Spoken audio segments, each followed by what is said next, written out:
Assalamualaikum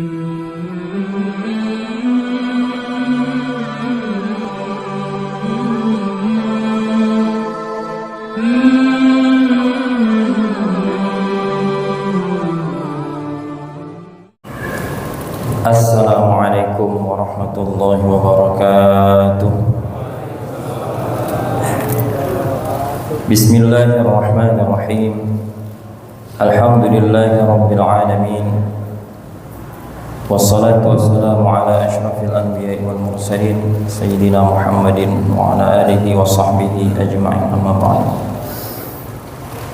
Hadirin bapak-bapak, ibu-ibu, adik-adik, remaja, jamaah sholat isya dan sholat tarawih yang dimuliakan Allah Subhanahu wa ta'ala.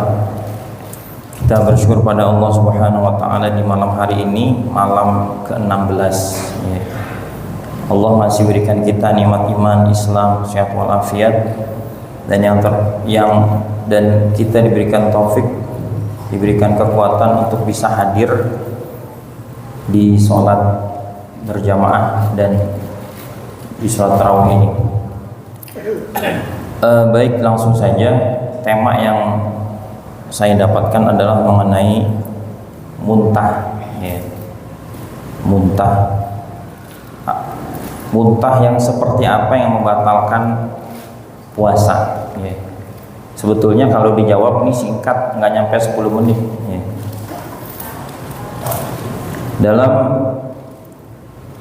Kalau kita baca dalam fikih sunnah ya, biasa dikaji di sini ya, setiap hari Senin ya. Dan beberapa kitab-kitab yang lain disebutkan muntah kalau dia sengaja maka membatalkan dan wajib diqadha, sedangkan kalau tidak sengaja maka tidak wajib diqadha berdasarkan hadis yang diriwayatkan oleh Abu Hurairah radhiyallahu anhu. Rasulullah sallallahu alaihi wasallam sabda, "Man dzara'ahul qai'u wa huwa shaimun falaysa alaihi qadha." Barang siapa yang muntah, maksudnya ini dzara'ahu ini tidak kuasa menahan muntah, sedangkan dia dalam keadaan puasa, maka dia tidak wajib mengqadha, maksudnya ya nggak batal gitu ya. Wa man istaqa'a falyaqdi. Kalau orang yang sengaja muntah maka dia wajib mengqadha, batal puasanya dan dia wajib mengqadha. Hadis ini sahih diriwayatkan oleh imam yang 5. Nah, dalam kitab Fiqh Sunnah pembahasannya tidak panjang lebar ya, sehingga saya mencari beberapa referensi dalam kitab-kitab yang panjang yang saya temukan dalam kitab-kitab mazhab Syafi'i ya, seperti Mughniul Muhtaj, Tuhfatul Muhtaj. Nah, di sini disebutkan kalau sekiranya seorang itu muntah ya, tidak sengaja, contohnya apa sih? Naik mobil ya, di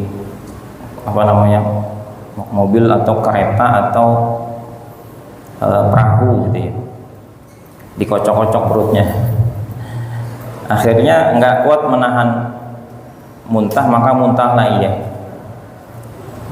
Dia tidak membatalkan, bisa jadi batal ketika muntah, sisa-sisa muntah masih ada di mulutnya, dia nelan ludah ya, muntah masih tersisa, kue gitu ya, keluar, tapi kan ada sisa ya di mulut ya, dia telan, maka sisanya itulah yang membatalkan ya. Ini hati-hati, maka kalau muntah kumur-kumur dulu ya biar aman.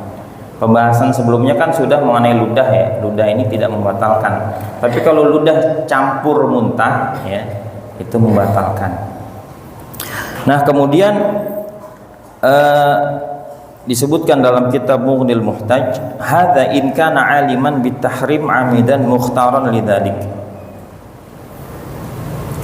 Semua itu bisa menyebabkan batal puasanya, wajib qadha kalau dia pertama aliman bitahrim, dia tahu kalau menyengaja muntah itu membatalkan, dia sengaja apa namanya, dinyongkel mulutnya mungkin ya, dia tahu dan dia kerjakan maka batal. Tapi kalau dia nggak tahu hukumnya, kok bisa? Mungkin pertama dia baru masuk Islam, ikut-ikutan, ya bukan ikutan sih, ya emang kewajiban ya. Tiba-tiba dia melakukan hal yang membatalkan puasa. Kata temannya, itu batal. Oh, saya nggak tahu. Maka orang kayak gini dimaafkan. Ya, yang satu. Yang kedua, atau dia hidupnya jauh dari ulama. Contohnya di mana? Mungkin dia hidupnya di pedalaman Papua, nggak ada listrik, nggak ada internet, atau di daerah timur yang terpencil di gunung, nggak tahu dia, ulama nggak ada. Ya, saya pernah Pak pengalaman, ada teman saya waktu di pesantren itu, baru dia orang Ambon asli, baru pesantren 1 tahun ya, karena ekonominya sulit, orang tua nggak pernah ngirim uang ke dia. Akhirnya 1 tahun dia pulang Lebaran, dia pulang ke rumah. Dia niatnya nggak balik lagi ke pesantren karena memang nggak ada dana gitu. Tetapi ketika di kampungnya dia nggak ada orang alim, nggak ada ustadz, akhirnya dia baru mondok setahun udah dipanggil ustadz dia. Padahal kalau di pesantren itu 1 tahun belum jadi apa-apa Pak. Ketakutan dia, takut dipanggil ustadz, akhirnya balik lagi pesantren. Kan daerah begitu susah Pak, orang yang bisa ngaji aja dipanggil ustadz gitu ya. Nah kalau tinggal di daerah seperti itu, nggak ngerti hukum, terus melanggar hukum katakanlah tadi tentang puasa, maka dia dimaafkan ya. Nah sekarang ada orang yang tinggal di Jakarta misalnya, ulama banyak bertebaran, masjid banyak, majelis taklim banyak, setiap masjid ada majelis taklim. Kok dia nggak ngerti hukum ini, dimaafin nggak? Nggak dimaafin. Kenapa? Banyak banget ulama, ngapa kagak belajar?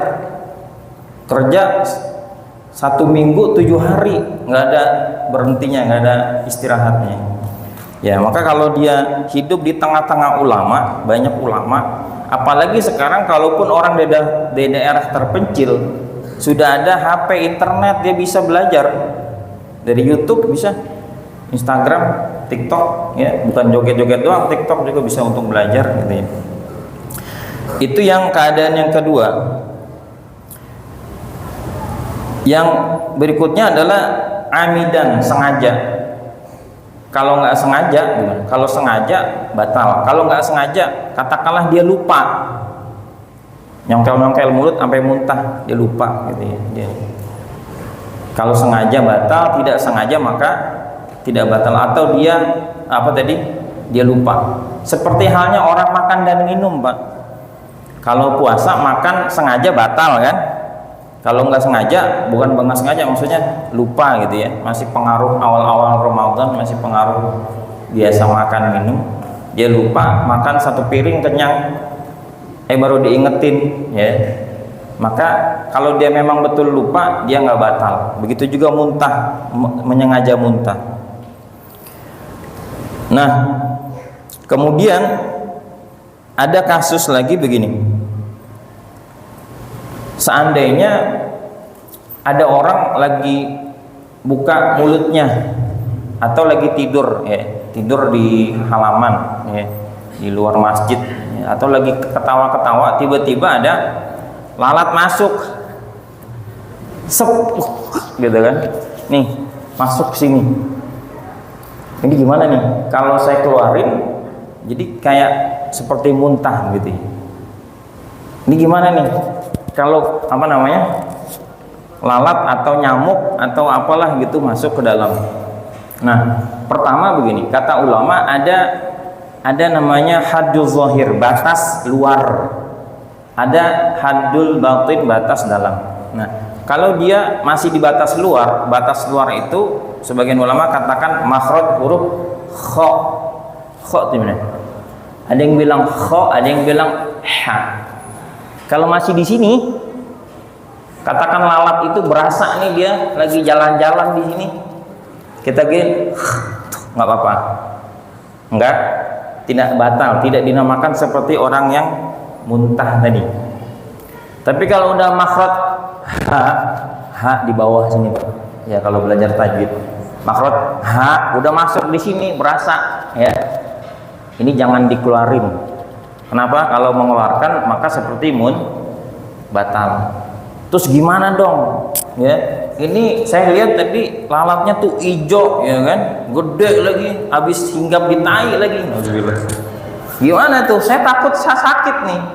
Maka kata ulama, kalau takut kita itu menyebabkan penyakit atau menyebabkan bahaya, boleh kita keluarkan. Tapi konsekuensinya kita batal. Ya, boleh kata ulama. Bukan berarti haram. Tadi kan kalau nggak ada alasan apa-apa haram Pak. Tapi karena takut ada doror, ada bahaya. Ya, sebetulnya ada dua yang ada kontradiksi antara mempertahankan puasanya, ya tidak boleh membatalkan puasa atau menghilangkan bahaya di sini. Maka kata ulama boleh, nggak wajib, nggak boleh.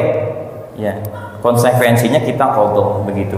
Nah, seperti itu ya mengenai hukumnya. Nah, kurang lebih seperti itu sekilas mengenai hukum-hukum dalam hal-hal berkaitan dengan muntah. Satu kisah penutup ya, mengenai muntah ini. Kalau ini nggak ada di kitab fikih. Jadi kisah mengenai Abu Bakar As-Siddiq. Hadis ini diriwayatkan oleh Imam Bukhari.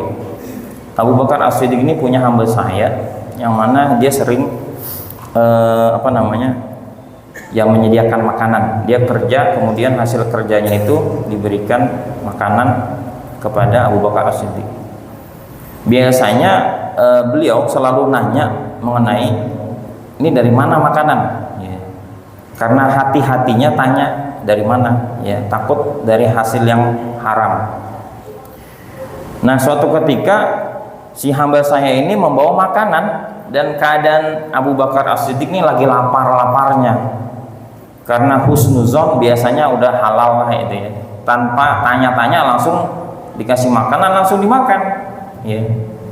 Setelah itu hamba sayanya nanya, wahai Tuan, biasanya Tuan nanya ke saya ini makanan dari mana, kok kagak nanya ini tumben. Kalau kata beliau, iya saya kelaparan ya, saya nggak sempat nanya ini dari mana. Kata dia, dulu saya pernah jadi dukun, kata dia. Saya pernah ngobatin orang satu kampung, ya, atau menyelesaikan masalah itulah dengan ilmu dukunnya dia.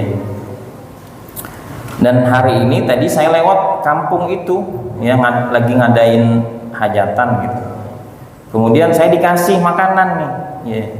Dikasih karena dia berjasa dulu jadi dukun gitu ya. Nah ini makannya dimakan tadi. Maka mendengar hal itu kaget, ya. Abu Bakar langsung dia congkel mulutnya karena lapar yang begitu dahsyat, nggak keluar, ya.